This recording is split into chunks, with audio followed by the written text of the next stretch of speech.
नमस्ते जी। 161वीं श्रव्य कणिका सत्यार्थ प्रकाश स्वाध्याय एवं प्रवचन माला आप सभी धर्म प्रेमी महानुभावों का हार्दिक स्वागत करता हूं। पंचम समुल्लास में सन्यास का विषय चल रहा है। प्रश्न पूछा जा रहा है, शीर्षक यह है सन्यासी का होना क्यों आवश्यक है। तो प्रश्न पूछ रहे हैं पूर्व पक्षी की ओर से, अध्यापन और उपदेश गृहस्थ किया करते हैं, पुनः सन्यासी का क्या प्रयोजन है। उत्तर दिया जा रहा है सिद्धांत पक्ष की ओर से, सत्योपदेश सभी आश्रमी करें और सुने, किंतु जितना अवकाश और निष्पक्षपातता सन्यासी को होती है उतनी गृहस्थों को नहीं होती। हाँ, जो ब्राह्मण हैं उनका यही काम है कि पुरुष पुरुषों को और स्त्री स्त्रियों को सत्योपदेश किया और पढ़ाया करें।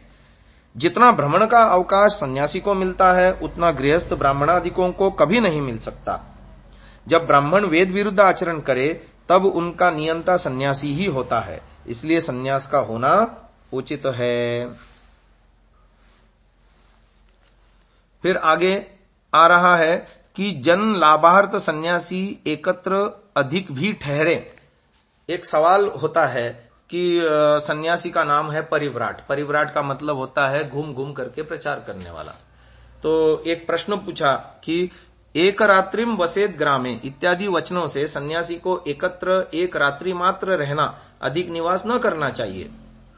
तो इसका उत्तर दिया, यह बात थोड़े से अंश में तो अच्छी है कि एकत्र वास करने में जगत का उपकार अधिक नहीं हो सकता और स्थान विशेष का अभिमान भी हो जाता है, राग द्वेष भी बढ़ता जाता है, किंतु जो विशेष उपकार एकत्र रहने से होता हो तो रहे।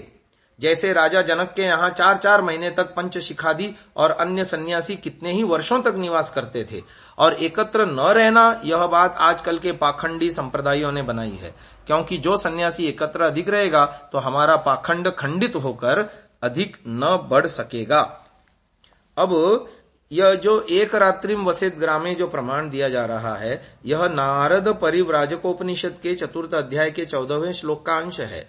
इतना श्लोकांश अनेकत्र गौतम धर्म सूत्र, संन्यासोपनिषद अध्याय 1, परमहंस परिव्राजकोपनिषद आदि में भी उपलब्ध है। एक रात्र के स्थान में यहाँ एक रात्रि पाठ है। विभाषा समासांतो भवति अथवा समासांत विधिरनित्यः, परिभाषा से समासांत टच का प्रभाव मानना चाहिए।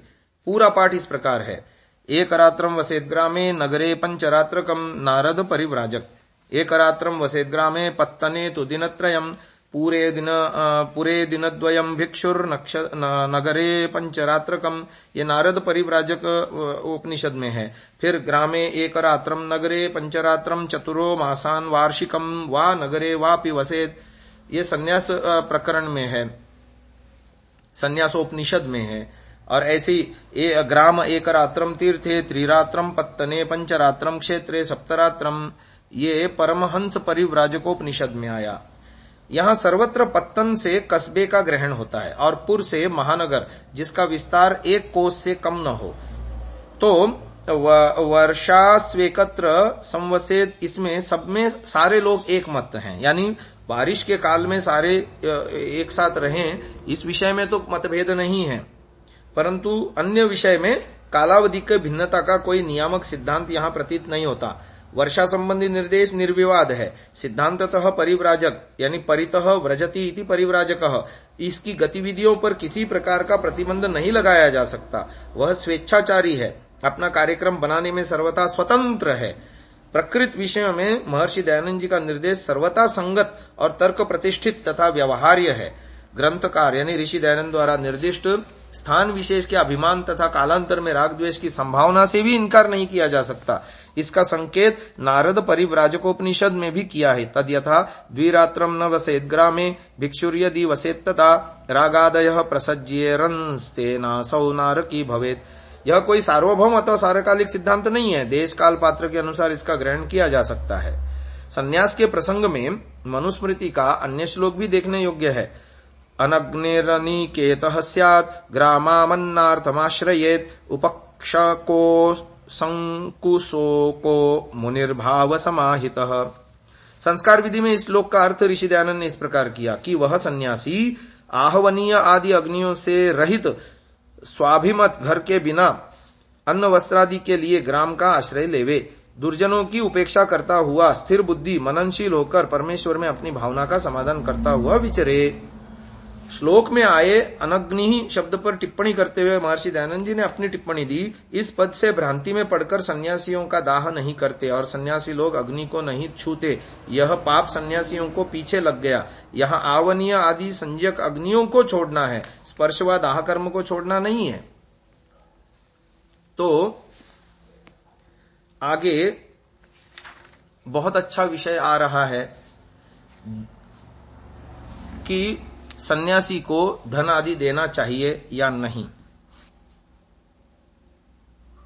इससे पूर्व हम उस विषय में एक और बात आपको बताना चाह रहे हैं कि पूना में किए गए चौथे प्रवचन में ऋषि दयानंद ने कहा था सन्यासी को आग को न छूना चाहिए, ऐसा भी कहते हैं, परंतु मरने तक वे अपने जठराग्नि को कैसे छोड़ेंगे, क्योंकि वह तो उनमें बना ही रहेगा। आधुनिक विश्वेश्वर पद्धति नामक ग्रंथ से यह सब पाखंड फैला है। अनिकेतो गृहशून्य असंकुसुक स्थिरमति मुनिर ब्रह्म मननात्। कुलुक भट्ट। अज्ञानी लोग सन्यासियों के शव को धरती में समाधिस्थ कर देते हैं अथवा जल में प्रवाहित कर देते हैं। भस्मांतः शरीरम, यजुर्वेद के अनुसार शरीर को चाहे किसी का हो चिता में भस्म कराना ही शास्त्र अनुमोदित तथा विज्ञान सम्मत है। तो अनिकेतः आत्मजिज्ञासु सन्यासी के लिए निवास के लिए किसी स्थान विशेष को अपना मानना उसमें मोह का उत्पादक बन सकता है। उसे तो जहां स्थान मिले वहीं निवास कर लेना चाहिए। सांख्य दर्शन का एक सूत्र है अनारंभेपि परगृहे सुखी सर्पवत। सांप अपने रहने के लिए कोई स्थान नहीं बनाता, घूमता फिरता रहता है, जहां अवसर पाता है वहीं दूसरे के बनाए स्थान में बिल में घुस बैठकर अपना नियत समय निकाल लेता है। अपने लिए मकान व मठ खड़ा करने की प्रवृत्ति सन्यासी को संसारी के स्थान पर लाकर पटक देती है। फिर संसारी में और सन्यासी में कोई अंतर नहीं रह जाता। तो सन्यासी को धन देना चाहिए अथवा नहीं, इस विषय में बड़ी मनोरंजक बातें आ रही हैं। प्रश्न किया यतीनाम कांचनम दद्यात् तांबूलम ब्रह्मचारिणम चौराणाम अभयम दद्यात् स नरकम रजेत इत्यादि वचनों का अभिप्राय यह है कि सन्यासियों को जो सुवर्ण दान दे तो दाता नरक को प्राप्त होवे।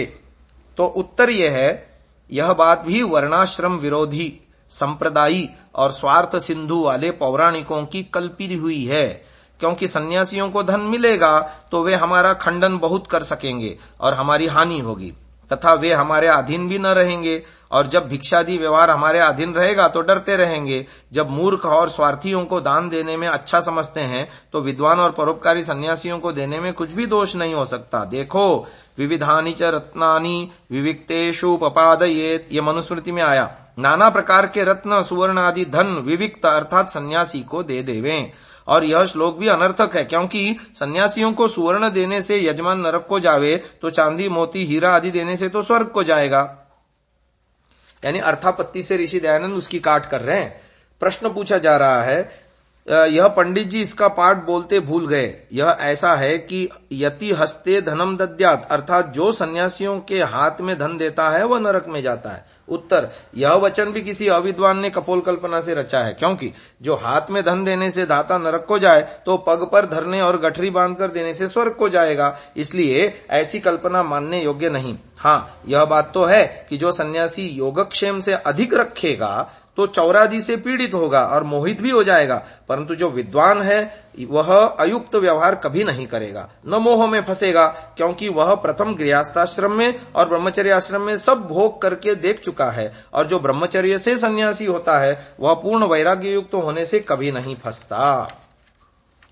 तो ये तो अपनी आंतरिक बात हुई कि सन्यास का मतलब जो है आंतरिक ऐषणाओं का त्याग करके निष्काम होकर विचरना है। बाहर की चीजें तो कर्तव्य भावना से वो नियमन करेगा। जब ऋषि दयानंद ने अपने जीवन के अंतिम काल में परोपकारिणी सभा का जो है अपना मृत्यु पत्र बनाया था कि तब उनके पास भी कितनी सारी संपत्ति थी, तो उन्होंने ये सब परोपकार के लिए प्रयोग किया। उसका स्वामित्व ईश्वर को माना और ईश्वर की व्यवस्था से लोक कल्याण के लिए उस धन आदि का प्रयोग किया और उसके लिए न्यास भी बना दिया, जो आज परोपकारिणी सभा नाम से जानी जाती है, जो अजमेर में स्थित है। तो सन्यासियों के पास धन होना चाहिए, उसके मोह में फंसना नहीं चाहिए और स्वस्वामी संबंध बना करके फिर वही अनिष्ट प्रसंग में नहीं जाना चाहिए। ये बात ऋषि दयानंद लिख रहे हैं और सन्यासी को धन देने में लाभ ही लाभ है, ये बात वो समझाना चाह रहे हैं। ओम।